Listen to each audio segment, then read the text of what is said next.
अगर आपने ice cream parlour जिसको बोलते हो वहां जाके खाई होगी तो उसको खाना वो बड़ी सॉफ्ट सॉफ्ट लगेगी आपको। वो सॉफ्ट सॉफ्ट क्यों लगेगी भाई आपको? वो सॉफ्ट सॉफ्ट इसलिए लगेगी उसमें क्रैम होता है। अब ये क्रैम क्या वाला है? क्रैम होता है ट्रांस फैट।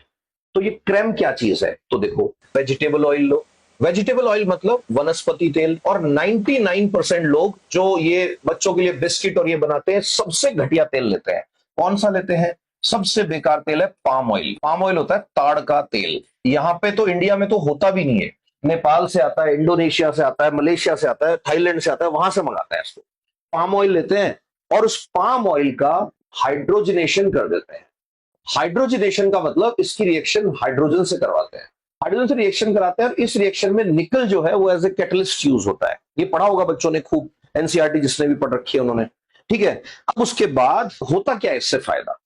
अब इससे फायदा क्या होता है कि हाइड्रोजन जब आ जाता है तो हाइड्रोजन क्या करता है, इनके बीच में जो सिस बॉन्ड होते हैं उनको ट्रांस में बदल देता है। ध्यान से सुनना, इस तरफ जो होता है इसके अंदर सिस बॉन्ड होते हैं और जब इनके बीच में हाइड्रोजन बॉन्ड बन जाता है तो यहां बन जाते हैं ट्रांस बॉन्ड।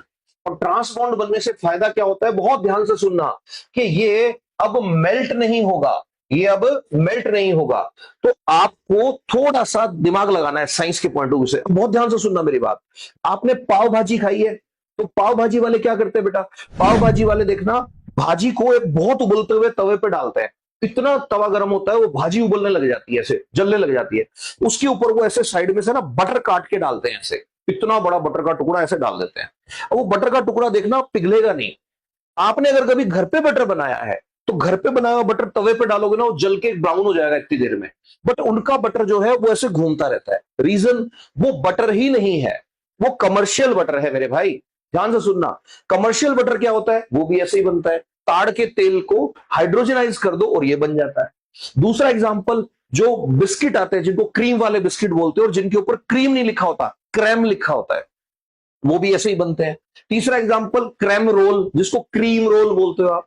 चौथा एग्जांपल, केक, पेस्ट्री। इन सब में जो क्रीम होती है वो क्रीम नहीं है मेरे भाई, वो क्रैम है। वो क्या है? क्रैम है, याद रखना। क्रैम अगर है तो क्रैम कैसी फैट है? ट्रांस फैट है। और ट्रांस फैट को कैसे पहचानोगे? रूम टेम्परेचर पे मेल्ट नहीं होती। और ट्रांस फैट जो है ये मोस्ट डेंजरस है बॉडी के लिए। इतनी डेंजरस है, यूएस ने, कनाडा ने, यूरोप की बहुत सारी कंट्रीज ने इसको बैन कर दिया है कि आप बेच ही नहीं सकते इसको। जो चीज वहां बैन हो गई वो यहां खुल के बिकती है। इसीलिए इंडिया में जो आइसक्रीम पार्लर है देखना, उस पर लिखा होगा फ्रोजन डेजर्ट बेच रहे हैं। वो आइसक्रीम नहीं बेच रहे, क्योंकि आइसक्रीम लिख ही नहीं सकते लीगली वो उसके ऊपर।